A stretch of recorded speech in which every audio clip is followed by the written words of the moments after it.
We are awash in technologies, ideas, and processes. So much to look at, so much to learn. Where should we be paying the most attention to drive the security practice and the business forward? You're listening to Defense in Depth. Welcome to Defense in Depth. My name is David Spark. I'm the producer of the CISO series, and joining me as a guest co-host, it is none other than the CISO of Datavant, Dan Walsh. Dan, thank you so much for joining us. David, great to be here today. That is the sound of Dan's voice. You will hear a lot more of it just a little bit later. But first, let me mention our sponsor. Our sponsor is Doppel. Defend what's real, disrupt what's not. We're going to be talking about just that a little bit later in the show. Very intriguing little tease. You're going to hear more about it. But first, let's talk about our topic at hand. So generative AI didn't start with GPT-3. That was just the moment it went to the moon. LLM has been around for a long time, but no one quite knew when they'd become the next big thing. Now, Ross Haliluk of Venture and Security was wondering what trends should we be paying attention to that most are possibly ignoring here. Most of the advice was rather hopeful, and this was the post that Ross had on LinkedIn. And I wish this was happening, or I hope someone was developing a solution for this problem. I hear this a lot, this needs to happen, or someone needs to do this, like, throwing the problem in someone else's face. So, Dan, it sounds more like a list for VCs and entrepreneurs to be paying attention to when people say, I wish this was out there. Yes, that's usually a good sign. Yeah, I think so. I think a lot of the startups that you saw be very successful, 15 years ago or so, were in a response to a new chapter of technology emerging. You saw Palo Alto buy a bunch of companies that had successful exits in the cloud security space. And that's now a very mature space. And I think with some of these new technologies, LLMs, AI, Web 3.0, artificial intelligence, you're seeing a similar trend. And sometimes it's not just the new technologies, but sometimes it's the new technology coupled with the old problems, right? Old problems like access control and things like that. Very good. Well, I'm thrilled to have our guest who's going to be joining us, getting through this whole milieu of new tech and what we should be paying attention to. It is the former information security officer at Lufthansa Group Digital, Sneha Parmar. Sneha, thank you so much for joining us. Thanks, David. Happy to be here. How can we go faster? All right, before I read these quotes, pretty much the show is just people mentioning technologies or capabilities they would like to see. So here are a couple right now. Jesse Webb, CISO of Avalon Healthcare Solutions, said, quote, AI-augmented developer teams can truly enforce secure coding practices so that we don't see the same flaws over and over and over again. And Tony Turner of Freenode said, quote, supply chain transparency that goes much farther than just SBOM, end quote. All right, these are a couple right here. They seem pretty awesome. Like, yeah, we would like more secure coding and we would like more supply chain transparency. I think you got to be on board with that. Yes, Dan?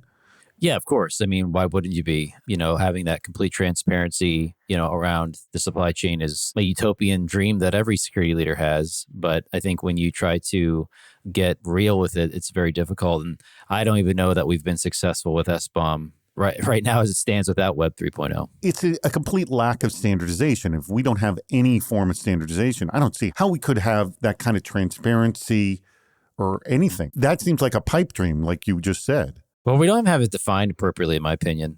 How do you define SBOM? You're going to go to CISA's website and look at the definition there. There's third-party implications, there's dependency implications. So what is a true software bill of materials? Is it simply the source code? What about the infrastructure? What about APIs? So really, we have a ways to go there. And while I think some of this new technology can help accelerate the parts of it, I still think we're missing the whole of it to begin with. All right, let me throw this to you, Sneha. Going further than SBOM, I think it does sound utopian. A bazillion security problems would be solved if there was more knowledge here. But also the issue with regards to more secure coding. Are you seeing, because there's always been this fear that AI is actually creating the opposite of secure coding, is creating lazy coding with security holes. What's your take? Going back to just a supply chain, I would say, as Dan mentioned, that we are missing the whole because there's so much of legacy infrastructure. And it wasn't, initially when things were starting up, it wasn't built in terms of, okay, we have a high availability or there could be a downtime where we could replace some of it. And so what's currently happening is it's not just the software bill of materials, but infrastructure, network segmentations, and everything which comes to life. And that is where all the security problem lies, because it's not just one solution. And that makes it even more and more difficult to solve. From the secure coding perspective, you did get it right. So right now, there are a lot of advancement with AI in terms of coding, but there are also the increase in risks, which we see, because if there is one bunch of code which kind of then gets replicated everywhere, but that has a flaw, and if there are no detections or technical controls involved, that could just replicate everything. And it also creates a lot of, I would say, not lazy, but maybe we're just not paying that much attention because we want to go fast. So we want to automate, and the speed is what matters. So we might reduce the quality of it. This isn't just a security issue. Emir Vigfusen of Keystrike said, quote, cyber insurance and critical industry compliance legislative mandates were driving a shift in society towards a more educated and scrutinized approach to data management, end quote. All right. Well, interesting takes here about insurance, where I definitely see these trends happening right now as well. But the one that Barry says here gets a little scary, doesn't it? Yeah, very much so. Because ideally, the way we used to do cyber insurance previously, it's very different than, I would say, like, so 2023, 2024, and then 2025. There's just a huge difference there. And the shift is needed because it's a lot more focused right now on data. So if we have a regular definition of crown jewels and whatnot, it was very much systems as well as data storage, but also now data in transit, whatever AI is interacting with and how secure that is, the transparency itself, that is difficult, I would say, from insurance perspective to map. But that's something which I think would drive the change on both sides. And not to mention the regulations make it a lot more harder. All right, Dan, I throw this to you.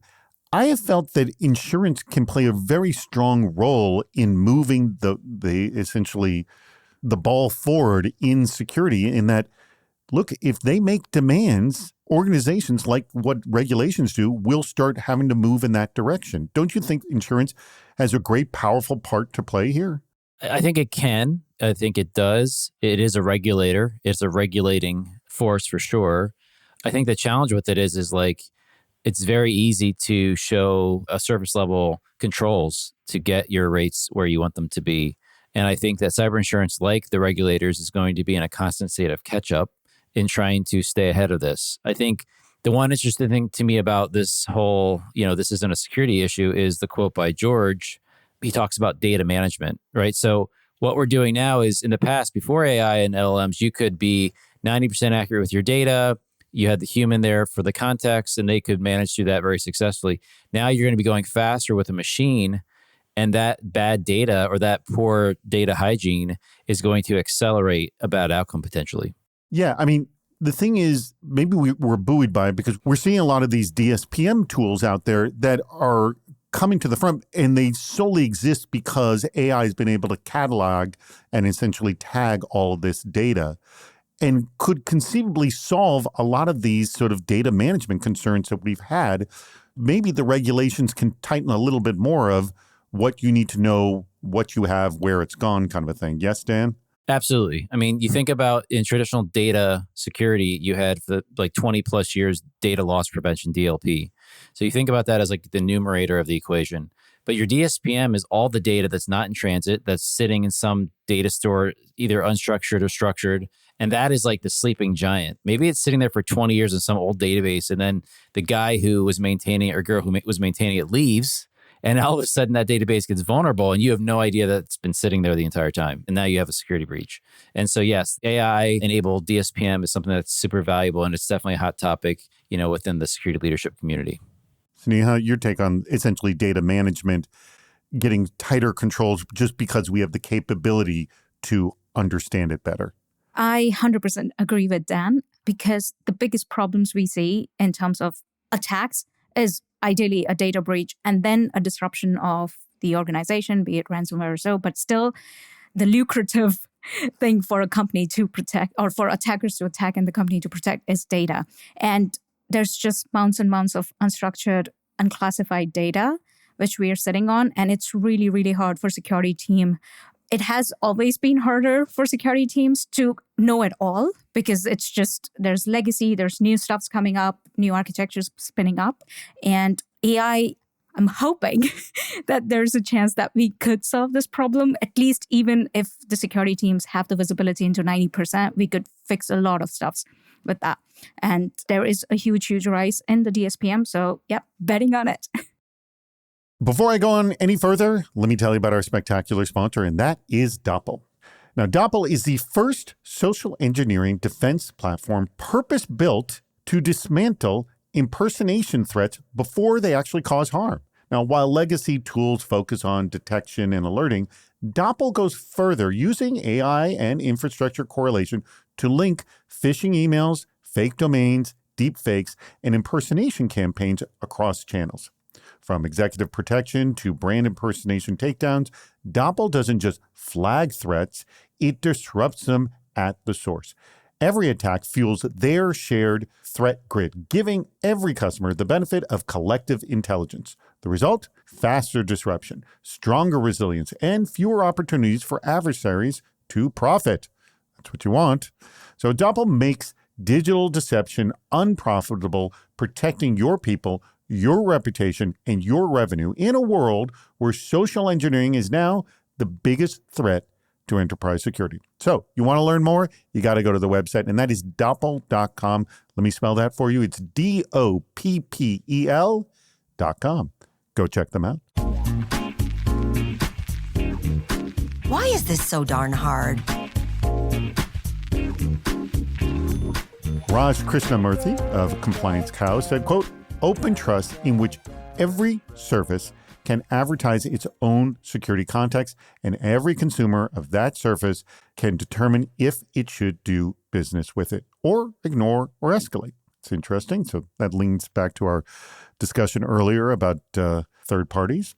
David Mundy over at Tuskira said, quote, consumers actually caring about and demanding accountability in data security could lead to trust frameworks such as blockchain to verify authenticity of engagement, which will add layers of security to most everyday digital interactions. The whole concept of the community pressure, I am, by the way, intrigued by. I don't think we get enough of it. And Ingemar Dvorsky of SentinelOne said, quote, data privacy and handling of the data that you provide and use with AI tools. Imagine how much data you give out, but yet have no transparency of what data that you are sharing. So having a data privacy key vault or something where you can decide what data you share with applications. And by the way, I can mention that one of our guests, Davi Ottenheimer, works for a company called Inrupt that is trying to build this new web where data privacy is essentially the core layer of this. I think the reason we don't get enough people complaining about it is they don't understand it and understand how messed up it is. Do they, Dan? No, this is where I hope you don't think I'm a conspiracy theorist. Don't you let when people say that, David? But I mean, if you think about it, Google, Microsoft, right now, Microsoft owns a large portion of OpenAI, Facebook. All those companies are billion, $trillion companies because they use people's data. And that's how they've monetized it. Right. So now we have this rise of AI, and most of those Web 2.0 leaders, incumbents are getting into that space. And so I do think it's going to be very difficult for us to all of a sudden now draw a line with privacy when that is exactly how they became so successful in the first place. And really that funding will continue to develop innovation in AI. So I think that's the first thing. I think the second thing is what Raj talks about in terms of open trust is really what we were talking about earlier with SBOM, right? Wouldn't it be great if we had this trusted network where I know everything about you? I know your source code, the infrastructure you're running, the vulnerabilities you have in your environment, your policies, your control adherence, all these things. And if I can understand that, and yes, there's some good and there's some bad, but I have to take the good with the bad because I know overall that you are a trusted partner and we have that dynamic in exchange of information. Like that's like the nirvana, of course, right? But because we don't have that, and because data is going to be king, data is like essentially now like a new type of asset when we think about it from a CISO or security leader point of view. All these things kind of sort of coming together is what makes this very difficult. What about a grand campaign about privacy that is, I guess, run by some kind of nonprofit group? Think about it. Anti-smoking campaigns and wearing your seatbelt campaigns took years, if not decades, to get on board. This could be a long, long campaign for people to implement, or essentially for the businesses to implement privacy, and also for people to show that they care about it, putting pressure on the business. Your take on this, Neha? Is that the way to go, or is there some completely other method? I just throw that out there. It is a long, long effort, though. I would also agree to that because there have been campaigns on, I would say, a slower note compared to the seatbelt campaign or anti-smoking campaigns.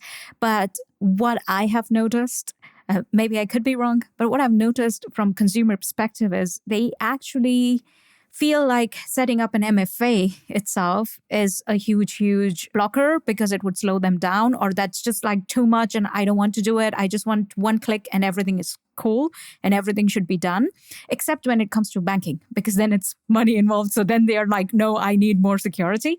But on other stuff, like be it social media or be it personal information, confidential information, your healthcare or passport, it totally depends person to person.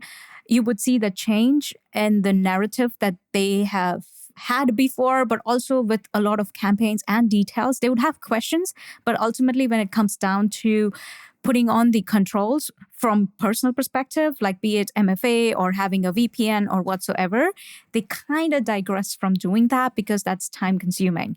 So one way would be security is trying its best, but ideally what we have to figure out is how to make it even more user friendly or change that idea that with one click, everything is secure, but you should always have 2 or 3 doors. Like for your home, you would have 2 or 3 locks, right? To make it harder for attackers to get in.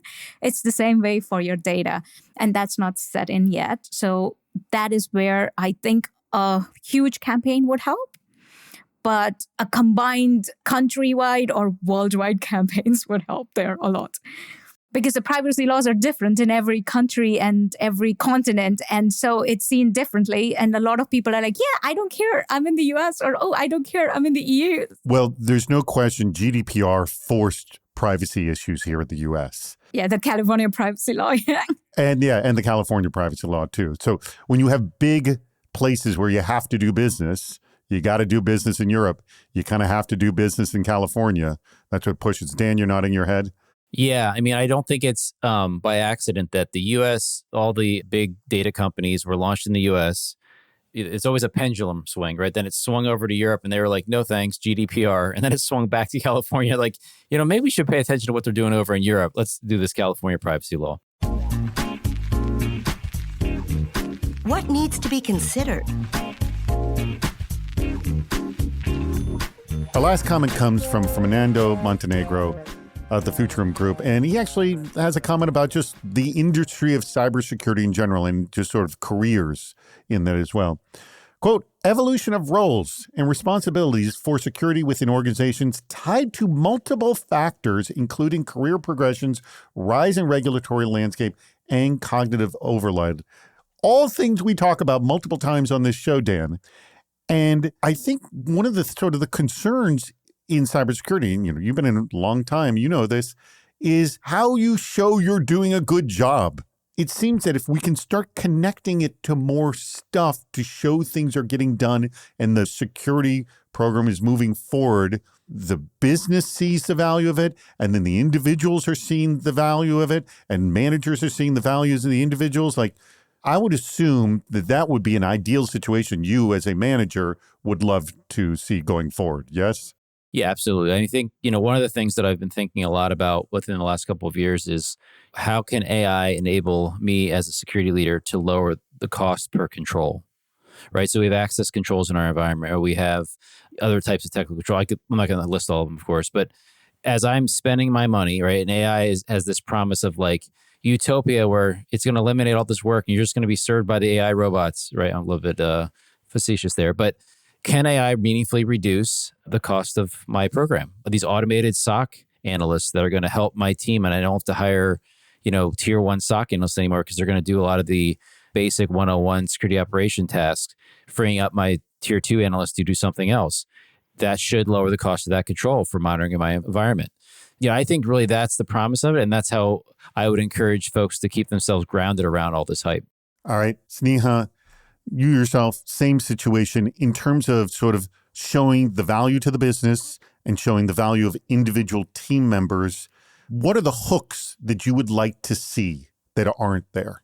I would say it should also reduce the cost of communication and overload that goes into the entire security team when you want to present certain metrics to the boards or even to, let's say, your peers from product or tech, where you highly rely on them to put on or establish the controls, but they are not there. I would want to see a change in that as well, because right now teams are overloaded and it's a lot of friction and constant communication over time, be it vulnerabilities or fixing or metrics itself. It would be really cool to see that change. And what Fernando mentioned here, the roles and responsibilities. I have noticed that in a lot of organizations, everybody actually thinks that it's just security team's job to secure. But that's not true. We rely on each and every employee to do the basic security, maintain the security hygiene, maintain the data hygiene, systems hygiene. And this is where we could benefit a lot from AI. Because ideally, this is all done manually right now of constant meetings, constant follow-up, constant rollouts and constant assessments of controls, policies, and everything. That's where I would see the use of AI helping security team a lot and taking off that cognitive overload. Well, that brings us to the tail end of this program, where I ask the two of you, I'm going to start with you, Sneha, to tell me which quote was your favorite and why. So looking back at the quotes, essentially it's who sort of brought up the trend that you think is the one that's most needed or the one that you think is definitely going to be happening? My favorite would be from Ingemar Dovsky, because data privacy, as we just discussed, it's just of huge importance and we need to move the needle there because it's just the biggest risk we could have as an organization, considering data is the main asset which we need to secure. All right, very good. Dan, your favorite quote? I think my favorite quote is from Tony Turner that says supply chain transparency that goes much farther than just SBOM. I don't think that the SBOM promise has been realized. I think AI can help with that. And I'm hopeful that it can take us beyond that. But this entire concept of really understanding your software supply chain is very critical and will help us to keep up with the speed of AI. Very good points. All right. Well, that brings us to the very, very end of our show. Thank you so much, Sneha, for joining us today. We love having you on the show. And Dan, love having you as a co-host as well. So love to do that again. Huge thanks to our sponsor, and that would be Doppel.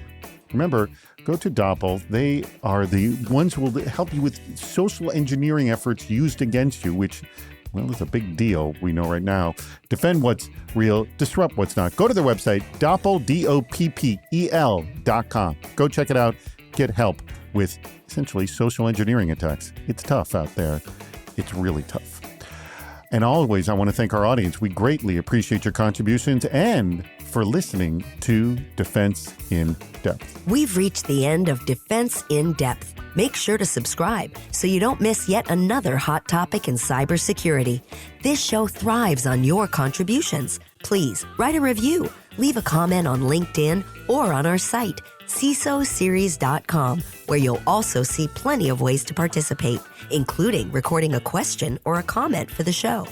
If you're interested in sponsoring the podcast, contact David Spark directly at david@CISOseries.com. Thank you for listening to Defense in Depth.